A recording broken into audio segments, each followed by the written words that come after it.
Yo, yo, yo, what's going on, faithfuls? It's your boy Mike from the Nothing But Niners crew. Riding dolo today, man. The fellas are all out. So many of us went to the game today, and I am home recuperating, guys. I'm on. Oh man, I had a little procedure. Dolo today, man. The fellas are all out. Feedback. I apologize. And I am home. But I'm riding solo today, man. I had a little procedure done, so I'm not in the normal spot. I can't quite sit on the stool yet. But I am going to be watching the live chat. So what I want to do is I want to talk with everybody about this game. All right. I'm already looking at the comments in here. We kind of suck. I mean, maybe. Pass rush, secondary, and O-line. We in trouble. I see you. Jesus is my king. Rob, the Niners need to acquire some secondary help. Jimmy G needs better protection. 10-6 is still my prediction.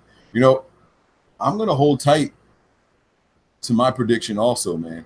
I'm going to hold tight to my prediction. Spoon is going to be hard pressed against Hill.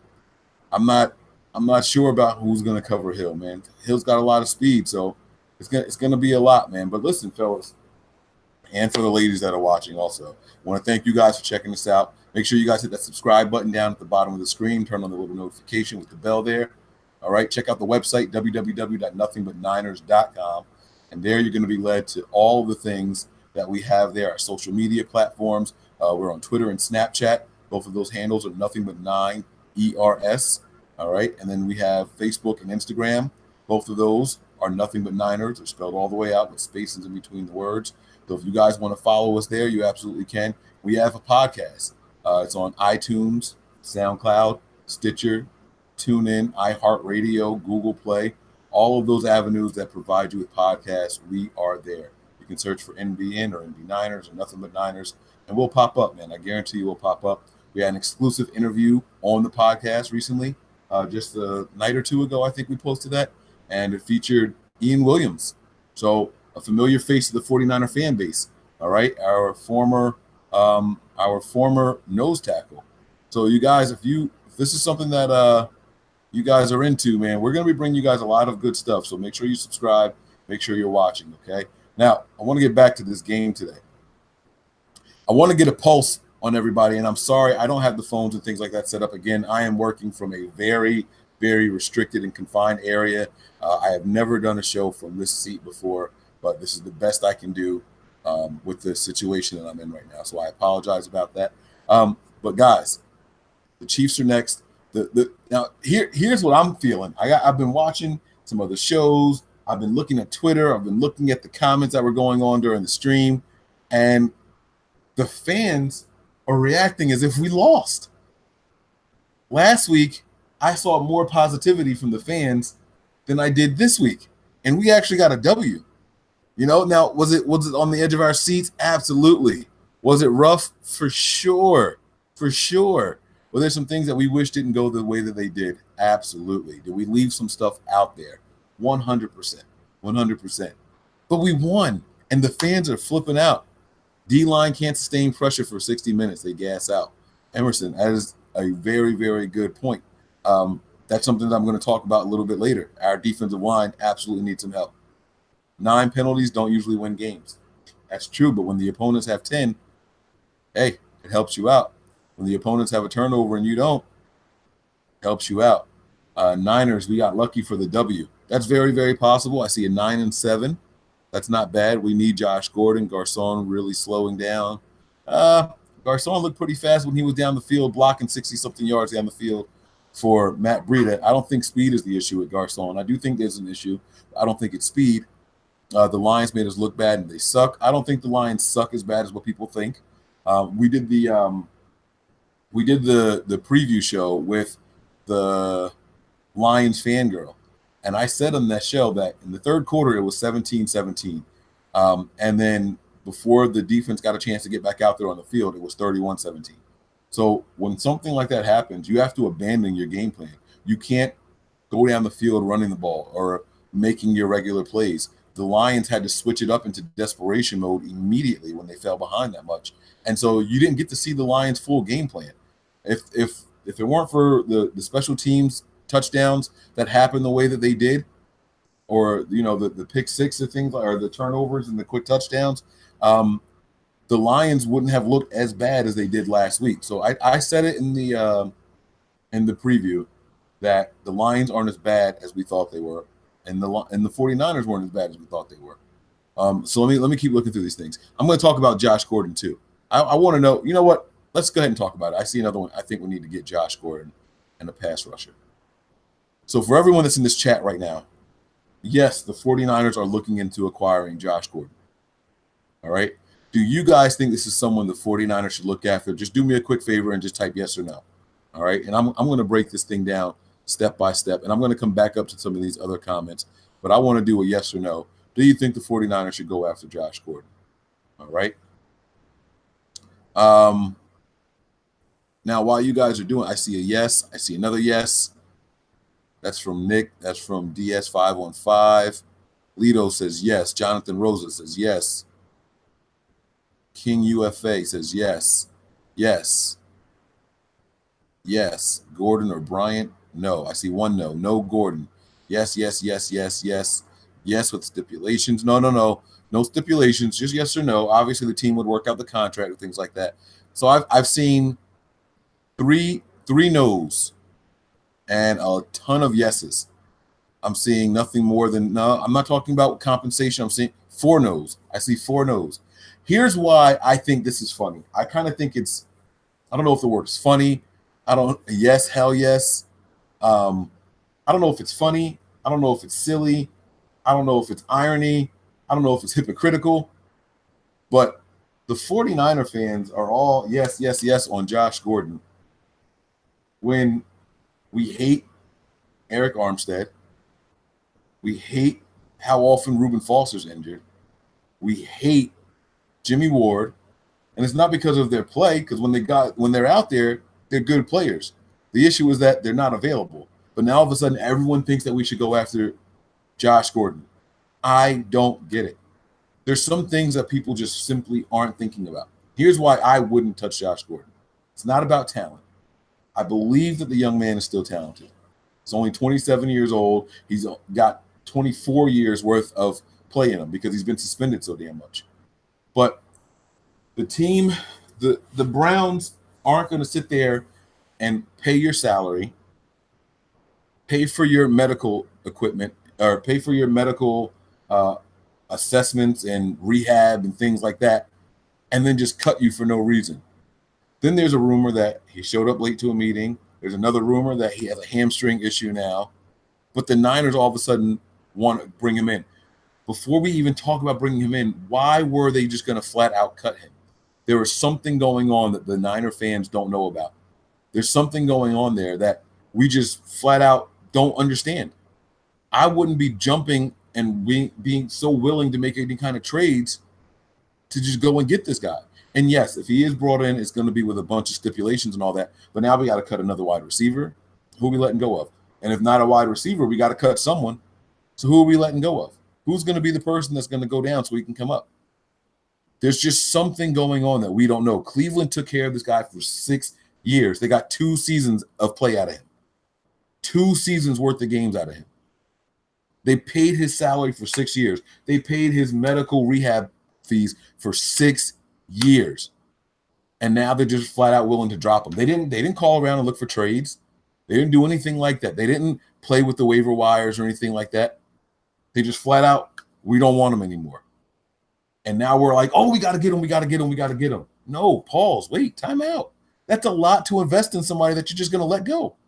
That just doesn't sit right with me, man. That doesn't sit right with me. So, again, I trust his abilities. I trust his skills, and I trust his coaching staff.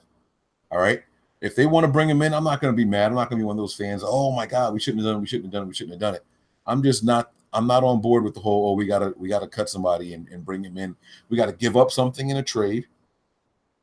We got to give him a contract of some sort, and we have to let somebody go for someone that Cleveland invested 6 years into, and they're willing to just let him walk. It just doesn't feel right. Doesn't feel right. That's all I'm saying. So there are a couple of other things that I want to speak about also. Dave Geiger, I see you in here, man. My coworker, an Eagles fan with all the emojis and everything. I see you in here, man. Hey, listen, Dave, since you're in here, I might not be to work tomorrow, bro. I still can't walk yet, but we'll talk about that a little bit later. All right. Let me scroll back up here. I want to get back to these other comments before the yes and no's, and I'm going to try to talk to everybody in order. All right. A little surprised we didn't see Richie James. Yeah. Yeah, I'm surprised about that also. Will 49ers be a top 10 defense? I don't think so. Sherman, no speed. Spoon, no speed. Hill's going to have a field day, bro. I'm not sure about that. It's not just about speed. It's about pressure. I'm wondering, all right, so towards the end of this game, one of the things that I have written down for us to discuss is that Robert Saleh just refused to bring blitzes. He didn't stunt. He didn't do any twists. He just let the 4 down linemen just go after it when we absolutely needed to stop. He was willing to die on that field doing that. Super stubborn, but he was not going to change anything. If we can bring pressure to Pat Mahomes, if we have to blitz him, if he drops back 30 times, we have to blitz him 20. Is it worth putting that out on film now as opposed to just catching them off guard? I can't figure out for the life of me why Robert Saleh wasn't adjusting his game plan at the end of the game. We needed to get pressure there, and those guys just weren't getting home when it was time to. All right. Let me see what else is here. It feels like a loss because we kept seeing the same problems. Doesn't seem like we're making progress. Jimmy G doesn't look like himself because they can't protect him. All right, guys. So this was a big thing I was going to end with, but I'm going to go ahead and get to it now. All right. Again, I'm not feeling quite well, so I'm not sure how long I'm going to be doing this. But as far as the Jimmy Garoppolo thing goes, I know people are saying that, you know, he didn't look right and all that. Remember when everyone was laughing at the 49ers for giving Jimmy Garoppolo $137.5 million for only 7 games? Remember when the season started and people were saying, you know what? Watson's going to be good, but Jimmy Garoppolo, we need to see. The league is going to figure him out. This is what they kept saying, right? Well, there's a reason they say that. Because the more quarterback plays, the more film they get on him. After they get the film on him, they learn his tendencies. They learn that if you flush him this way and if you do this, he hesitates. He holds on to the ball longer, or he'll try to scramble, or he'll throw off his back foot. These guys know that's what these paid professionals are here for in the NFL, to figure out what a quarterback does well and what they don't do well and how to use that to your benefit. I'm not saying that 8 starts is enough to do that with Jimmy Garoppolo. I don't think that at all. But we're forgetting about who we're played against today. We played against the Lions. Their head coach is Matt Patricia. Matt Patricia played against Jimmy Garoppolo in practice for years. He absolutely knows Jimmy Garoppolo's tendencies. He knows what's going to cause Jimmy to hesitate, what's going to cause him to pause, what's going to make him throw really bad passes. And he did it all game long. This is the worst we've seen Jimmy Garoppolo look. I've never seen him stand back there with 4 seconds or more in the pocket and get sacked. He took 3 sacks that way today. 3 of those sacks came after 4 seconds of time with the ball. So I'm going to attribute that to a defensive coordinator knowing his opponent really, really well. No other opponent is going to know him that well. We're not going to see this every single week from Jimmy Garoppolo. The 3 interceptions last week, that was a different story. Some of those were just bad passes. We beat ourselves that way. But this week, this was not about pressure. This was about coverage sacks or confusing him with the defensive looks that he was getting by someone who clearly knew who and what that man stood for. That's what that was. I'm not panicking about that. I'm not flipping out about it because not every team has Matt Patricia. So I am not worried about it. Matt Patricia's job in New England was the defensive coordinator. He knows exactly who Jimmy Garoppolo is, guys. Now, I want to talk about Garcon. Someone said that we should trade Garcon. We should get rid of him. I'm not ready to agree with you guys there yet, man. I think Garcon is working through something. I don't know if it's personal. I don't know if it's family or whatever, but he's always been a laid-back type of guy. But, man, let me tell you, watching him run down the field and block for Breida was a thing of beauty. I absolutely love what I saw from Garcon today. I'm not ready to give up on him. I'm not ready to give up on him, okay? We do need help with the offensive line. This is something else that we got to think about, guys. Yeah, Jimmy Garoppolo looked really bad, but we had Mike Person who didn't practice all week long come in and play. It was literally a game time decision. Literally. Najee Tehran was the one getting all of the first team reps all week long. Mike Person came in and said, I'm here and I'm ready to play. So, yeah, there were some things that were going wrong today, but we did okay, guys. We actually won the game. I'm telling you guys, we won the game, man. It's okay. It's not that bad. All right. Let me try to catch up on some of these comments here. I'd like to see him keep feeding Matt Breida next week. Yes, absolutely. Matt Breida is someone who ran like a wild man. I mean, even without that 66-yard play, let me pull up the stats. I don't want to say anything wrong, but I believe he finished the game with like 12 or 13 carries for 109 yards, averaging like 12.5 a carry or something like that. It was something insane. From all right, 11 carries for 138 yards, 12.5 a pop. He had 66 yards. So if you subtract the 66 yards, he finishes the game with 72 yards on 10 attempts. He's still averaging over 7 yards a carry. And Morris looked good too before they started giving him the ball at the end of the game, where it was 1 yard here, 1 yard there. At one point, Morris was averaging 4 or 5 yards a carry as well. We had this game in the bag as far as rushing goes, and we did a good job. We did a good job today. Total rushing yards, 190 rushing yards by the 49ers. We held this team to under 100 yards on the ground today. That's a win, guys. That is absolutely a win. But something else that I mentioned in the 5 keys to victory, and something I mentioned in the just saw a little human behind me. I'm sorry. The 5 keys to victory and the behind enemy lines is that the one thing Jim Bob Cooter does well is he finds a way to score in the 2-minute drives. So we saw that happen at the end of the game, and that seemed to work for them. That's it. That's it. It's not anything that we have to be super pressed about, guys.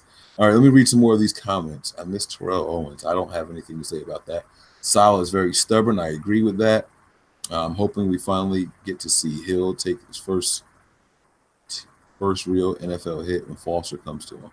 Yep, I'm going to get to Foster coming back. I'm going to get to our wide receiver and Goodwin coming back. Oh, there's a lot to talk about. No, I see it every single chat that we do. Should we bring in Des Bryant? Absolutely not.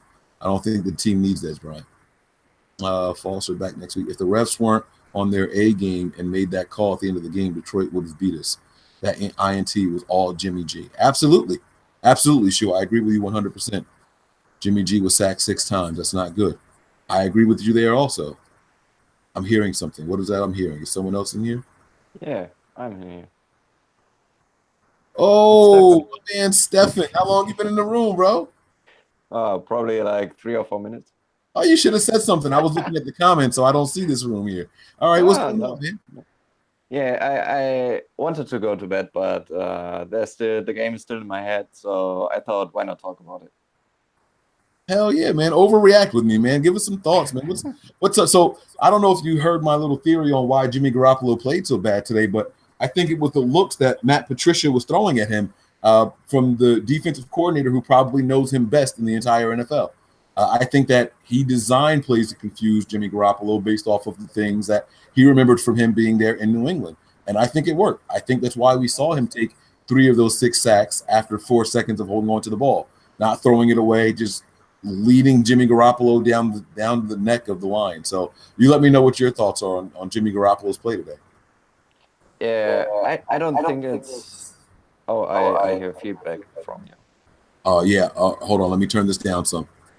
Yeah. All right, go ahead. Uh, Give it to me again.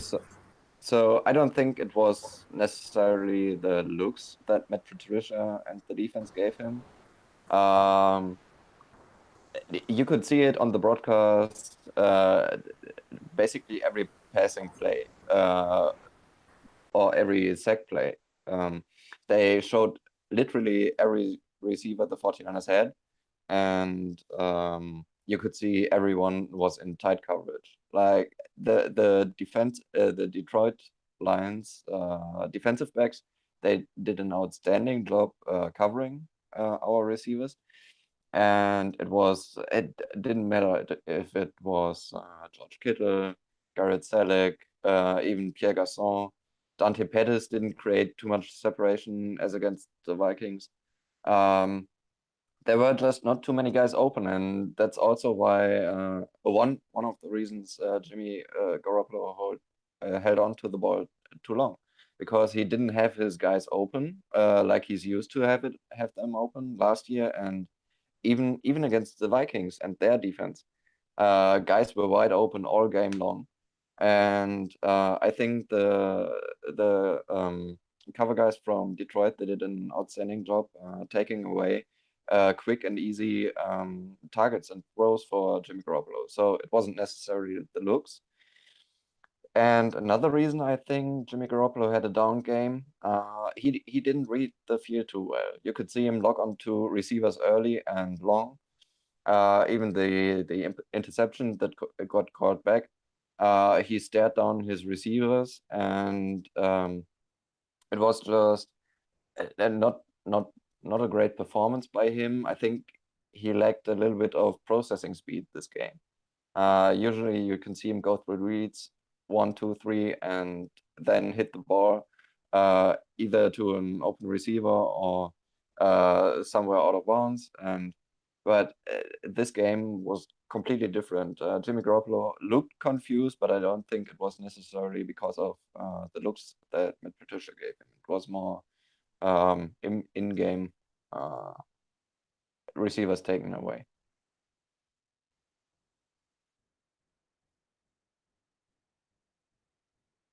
All right, so you're going to attribute a lot of it to coverage sacks and things like that. I mean, and I get it. I did see that. But again, you can make your coverage look a certain way. Jimmy Garoppolo is known for this quick release, and for someone with such a quick release, he looked slow and scared today. He was hesitating way too much, and I am not going to be naive enough to say that that had nothing to do with Matt Patricia, specifically Matt Patricia. He threw 3 picks last week, zero today, technically zero today. He threw 3 picks last week and looked way worse today than he did last week. And so those are the things that I'm thinking about and that have my brain going the way it was. Stefan, give us an overall review of the game. Like this was something that I felt was extremely one-sided until the fourth quarter. But the way fans are acting, man, we were in trouble. Even when the game was close early, I felt like it was because we had a lot of missed opportunities and we were leaving things out there on the field. It wasn't that I never felt like, man, we're going to lose this game or we're in trouble. I never, ever felt that way until the very, very end of the game. So let me know your thoughts. Give me an overall perspective on the game. Yeah, mostly I agree with you. The the game early on, I was a little bit disappointed that they only came away with a field goal on the first drive. Then let the touchdown happen. This was something that yeah, let me be a little bit skeptic about the game, but then they answered with the touchdowns themselves, extended their lead with another field goal, I think. Even after halftime, the long kick return, that's when I got really confident that this game was basically over. Not, I knew there was basically a half of football left to play, but I thought the way things were going, the extended lead, the big return, finally getting the fans a little bit going and the team, uh, then punching in the touchdown to Garrett Selleck, I think. Those were all things that finally started to go in the 49ers' favor. And then I got confident that this game even might not be a blowout, but would stay out of reach for the Detroit Lions. But after their initial touchdown to the second half, there wasn't really much coming afterwards, and the Lions started getting a little bit more aggressive, and I could slowly feel towards the end of the third quarter this would be a close one. And I didn't anticipate it to be this close because I thought the 49ers would get things a little bit going again. But besides that one long breeder touchdown run, or was that in the first half? I don't remember, honestly. uh, there after their second or third touchdown, there wasn't really anything. There was 3 and outs, or even if they moved the ball, it was because of a Detroit Lions penalty, or it was nothing really that the 49ers did well. And that's when the Lions offense finally started clicking a little bit. Matthew Stafford is known for this, for his comeback heroics. And once you get the 49ers a little bit out of their rhythm and make them feel a presence, they are not too confident that they can hold up against what is about to come. So that's what I feel, at least. So this is still a very young and inexperienced team that doesn't have the confidence to say, even if this drive ended badly, we're coming out the next drive and getting a touchdown or some points, a field goal, or stop those guys on defense. So I think this played a huge part in it, and I see it like you did. It was really much out of reach for the Lions until the very end of the third quarter, and then I probably had to restart my heart 3 or 4 times. Absolutely, man. Heart palpitations was a real thing for me, man. I was really going through it, bro. So I got a couple of notes here that I want to go over really quick. And Stefan, I can bounce some of these things off you. So I do want to thank you for stopping in and checking us out, man. I really appreciate it. Again, the fans are acting like we lost, and I understand why, but we won, man. I think that's the first thing that we have to remember. We are 1-1 right now, second place in the division.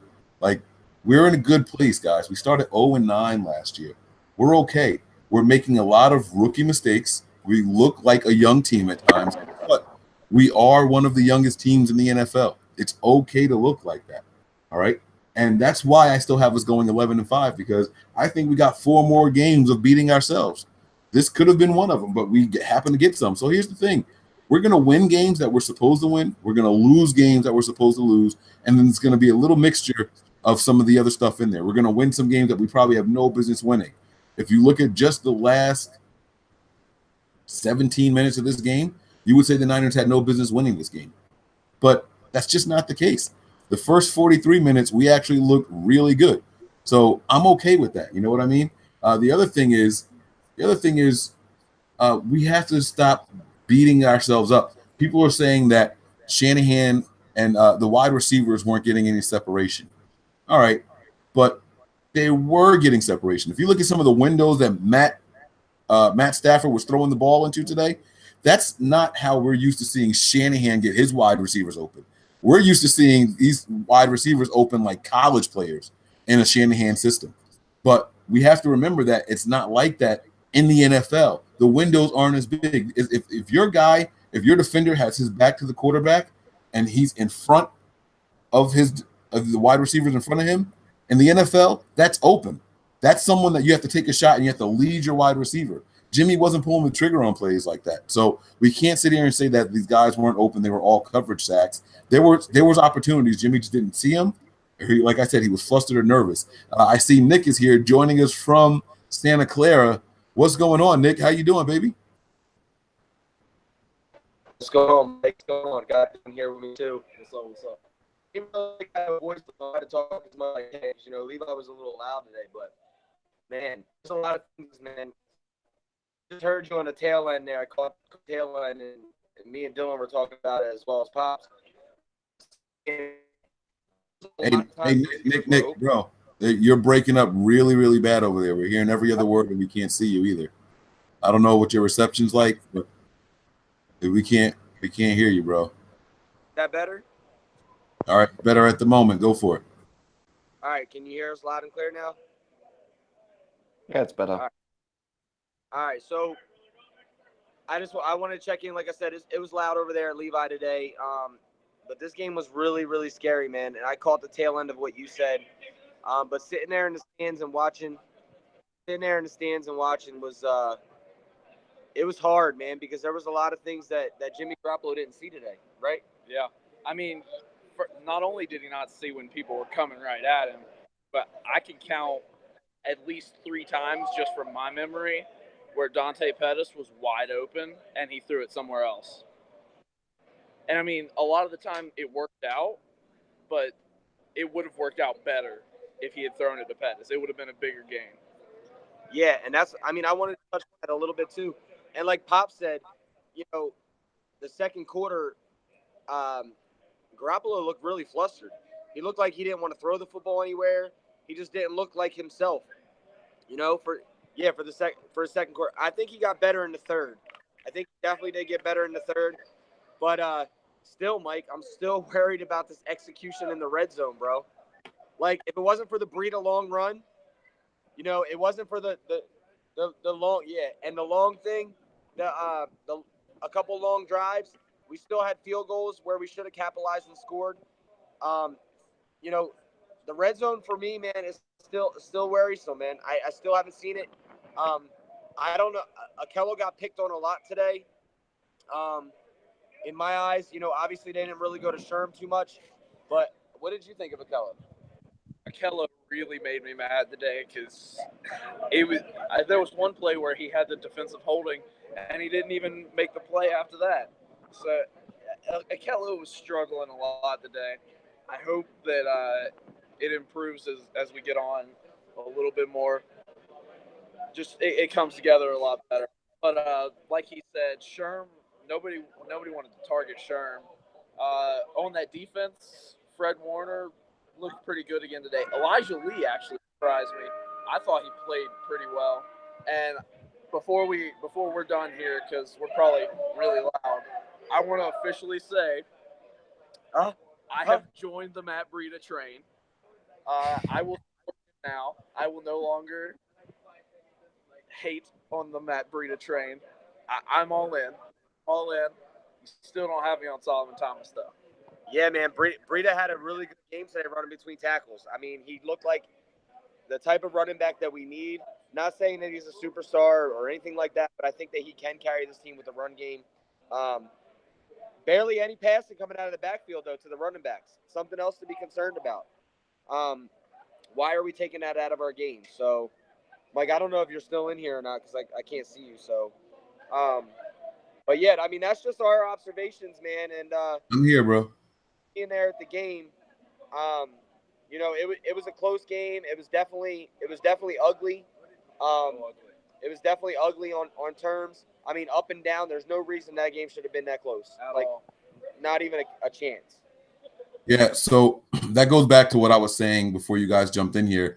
I think that Patricia knows Jimmy's weaknesses, and I think Patricia had a large part as to why Jimmy seems so flustered. You guys got to remember the history that they have between them, years and years together. There's no coordinator in the NFL, no defensive coordinator that knows Patricia as well as knows Jimmy as well as Patricia does.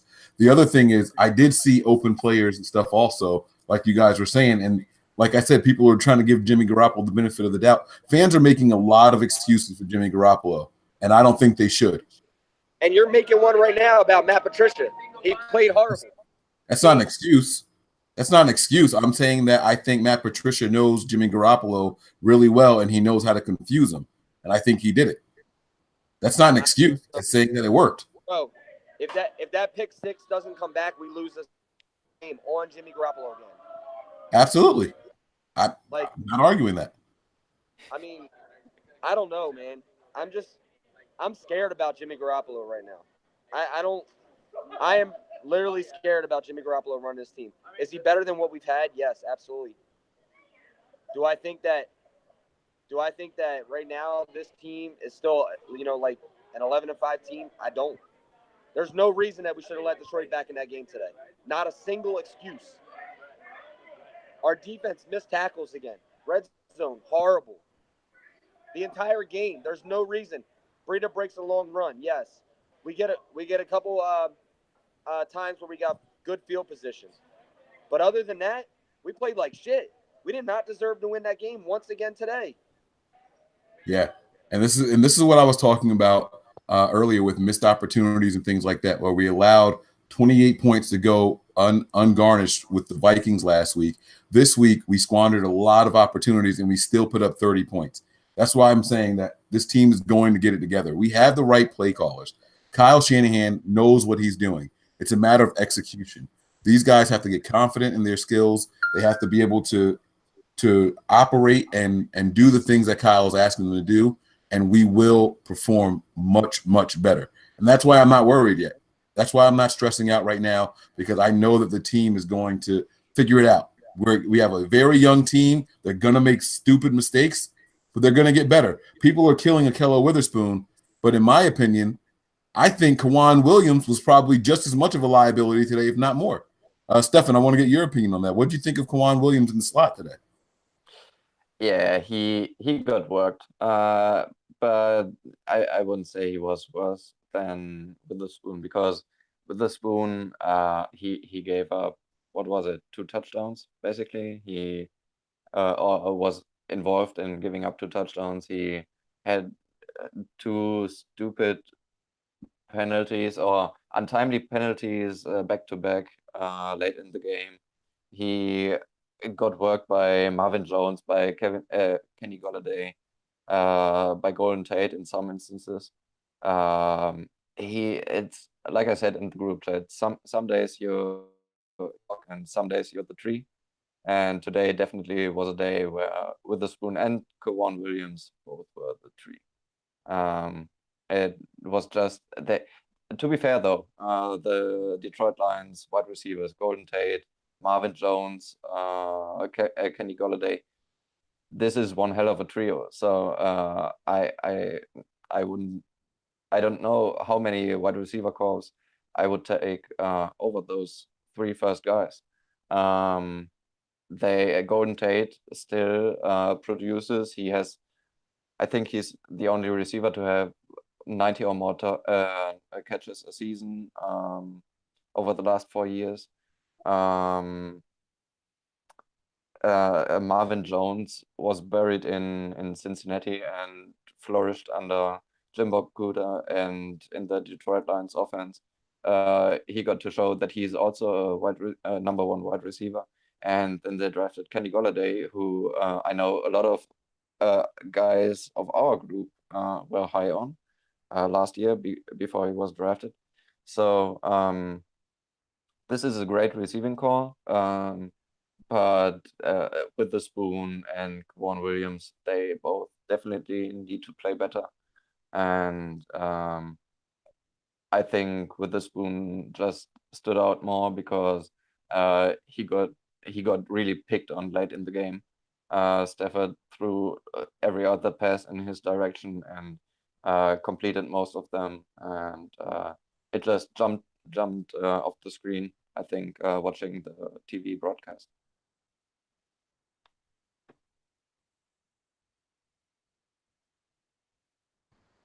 Yeah. All right, so we're gonna start wrapping this thing up here. What I wanted to say was just a couple of closing thoughts. Again, we're leaving a lot of points on the board. The 49ers, we've done it for 2 weeks so far. And again, 28 points, at least 28 points last week. We left a lot of points on this week. We still scored 30 points this week. We still won the game this week. The youth is something that I'm concerned with. But we did all this today with a very beat up offensive line. We did this today with our most dynamic player on offense in Marquise Goodwin, who dictates coverage. He literally changes how defenses play us. We did this today with our most dynamic player on defense and Reuben Foster. He literally makes offensive guys adjust how and where they call plays. All right. We get those pieces back next week. Knock on wood, we'll get another healthy lineman back next week. If Mike Person is the guy and he's healthy, that's going to be better than the Mike Person that we got today. So I think that we get that. We get these guys another day in the system. They're going to go back. They're going to review film. Jimmy Garoppolo is going to see, damn, I really missed Pettis. I got to look his way more. Jimmy Garoppolo is going to see, oh, I could have had Garcon here or there. It's going to make things look a lot different, and the team will work out the kinks. I'm not in panic mode yet.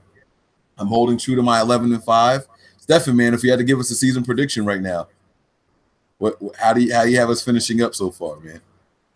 Yeah, I'm not changing my picks either. I said before the season 9-7. I think we're still such a team, just above 500, because because of everything we've talked about. This is a young team. This is an inexperienced team. This is not yet a very confident team, as we've seen at the end of last year, and we've seen what a confident 49ers team can do. So also consider this. Sometimes you have games where you're initially the better team, but let it get too close. But somehow teams find ways to win this game. And even if the 49ers got lucky, sometimes you just needed to get your record up, and somehow you need to find ways to escape with the win. I think last year we would have lost this one. I think the previous years as well. So that we somehow escaped with the win might, I mean, it leaves a bad taste in my mouth, because we could have played so much better. But sometimes you just need to take the result as a win, look at the tape, try to get into the next game a little bit healthier, a little bit improved, a little bit better prepared, and a little bit more juiced up, and then attack in you. I agree with you there, buddy. I am lockstep with you there.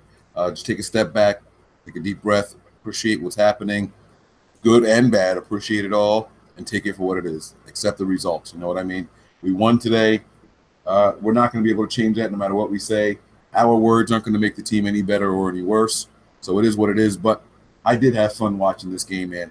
The first half of this game was really exciting, and the last half of the game was a nail biter. I don't think you can ask for much more in a football game, especially when you walk away with a win. You know, this was last year's Super Bowl. You know, and like you said, teams in the past, they're not winning this game, man. They're folding. They're going to be fighting each other. Stupid penalties down the stretch. One thing I will say though, and this is going to be my little closing thing also. I asked this question in the preseason. It might have been right before the preseason.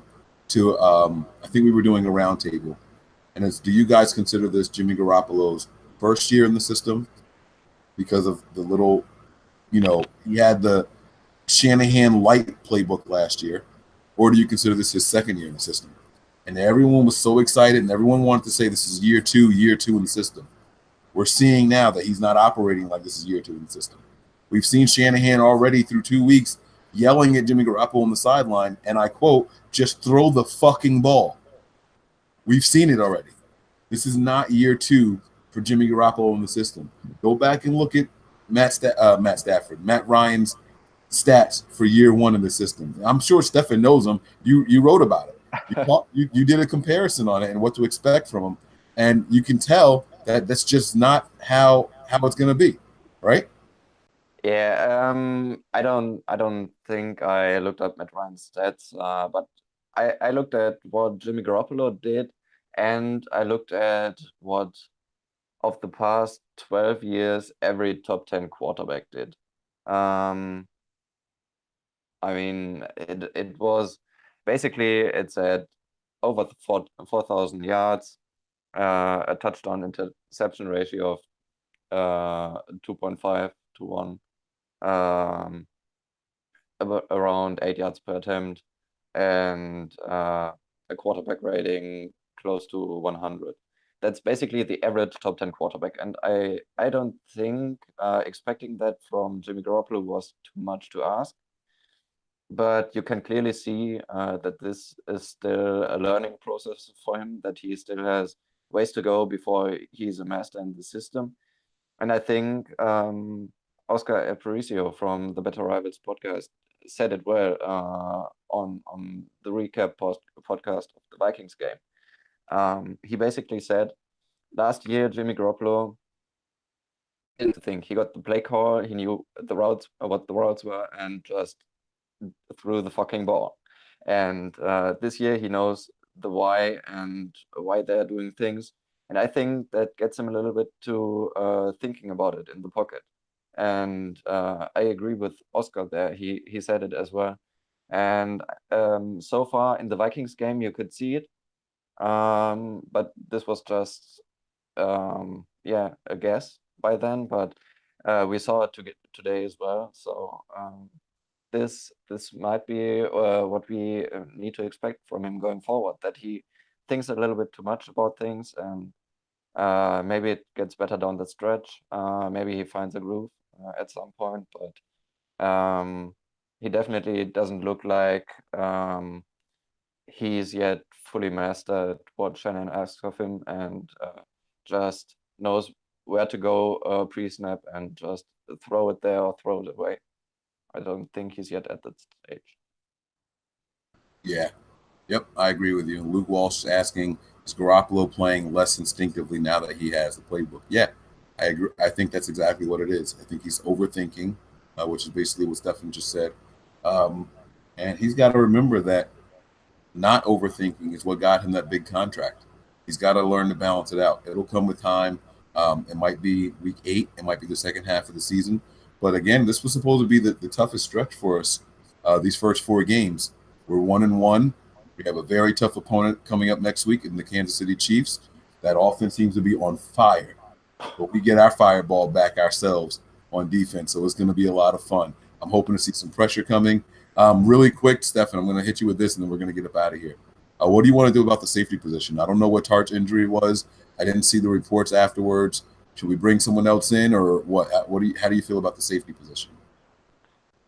Yeah, so at the end of the preseason, you could see that they were still trying to figure out a backup plan for Jaquiski Tartt. They tried Tyvis Powell there, they tried some other guys there, and it looks like Exum Jr.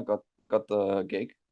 He came in once Tartt left with his injury.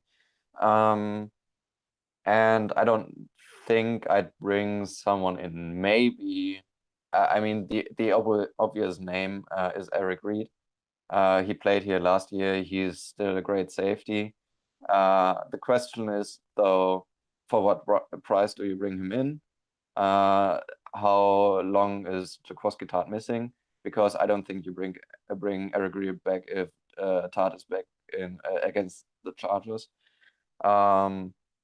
I think this is more like a long-term plan that you have to think with Reed. Then the question is again money. So I don't know if there are any short-term options at strong safety there. So I'd roll with Exum Jr. Yeah, and one thing about the Chiefs, I this game for Witherspoon, just like Nick said on the podcast, the best, or he said the best thing for the 49ers, or a good thing for the 49ers was to lose the game against the Vikings, to get a humbling experience. And I think Witherspoon got humbled pretty good. He will go in the next game very well prepared, and he'll need to be well prepared because Tyreek Hill is on fire. If he sustains his level, he's going to be in the MVP conversation, no doubt. Sammy Watkins is still fast and great route runner. So they need to be prepared for both of those. Then Travis Kelce is still there. Kareem Hunt out of the backfield. This is an offense especially with Mahomes. It's on fire right now. 6 touchdowns today. Yeah, we need Witherspoons and Sherman's A game next week, and getting by with this win and this bad performance might actually help Witherspoon prepare for next week. Absolutely. One of the good things about Witherspoon is his intelligence.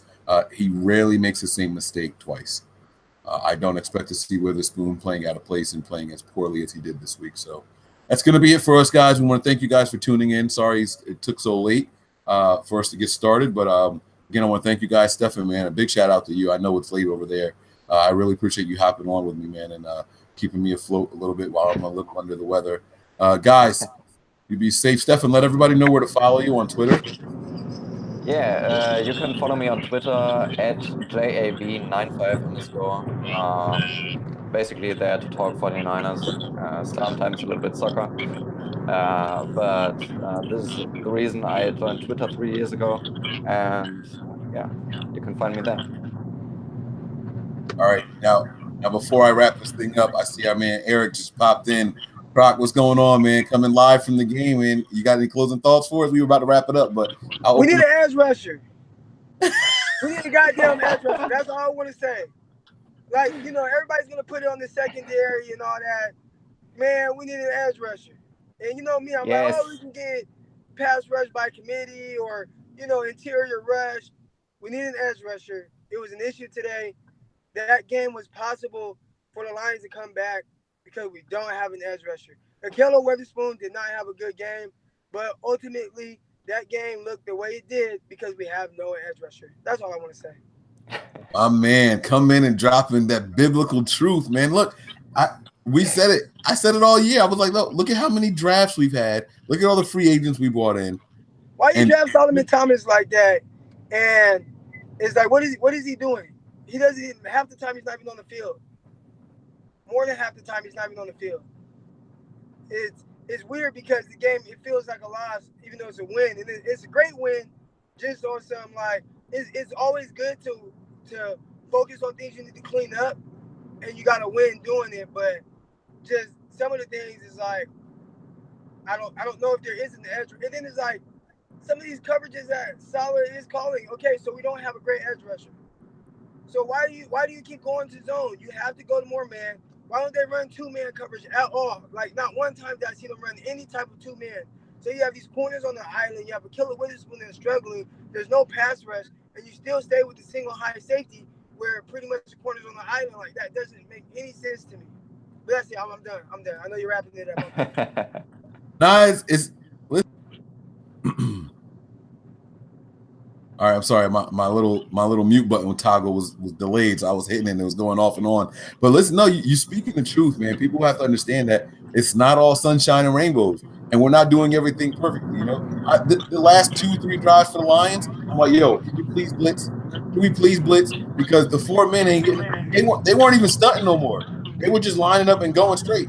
They weren't even stunting no more. I was flipping out like, yo, like Robert Saleh, this shit is not working, bro. You got to do something different. We're getting there. People talk about we need to trade for Josh Gordon. We need to trade for Josh Gordon. We need to trade for Dante Fowler. That's who I want to trade for. Need an edge rusher. Need somebody that's gonna come off that edge and get. You know who we? Atauchu. I mean, we let Atauchu go, but I said it. Maybe he didn't have the sack numbers in the preseason, but he did have pass rush moves. He was moving quarterbacks off of their spots. He was making quarterbacks uncomfortable. He just didn't get the guys to the ground. But if you go back and you watch preseason games, he looked better than Cassius Marsh. Yeah. So I don't know. That's all. It's just a little upsetting because I don't see there's no quick fix to that, or there's at least this season, unless you trade for somebody, and I don't know if they're going to do that. So it's a little frustrating. And then the one play that Cassius Marsh did make, well, he made 2 plays this game, but one of them was called back because of a penalty. So, I mean, it's, you know, we got to do something. We got to do something. All right, guys, we're going to wrap this thing up. Eric, thanks for popping in here, man. I appreciate it. Stefan, again, man. Right. Much respect to you, Stefan, for joining me, too. I really appreciate it, man. Faithfuls, that's going to be it, man. I'm going to sign you guys out the way I've been signing out lately, and that is prepare for glory, anticipate pain, but always remain faithful. We out.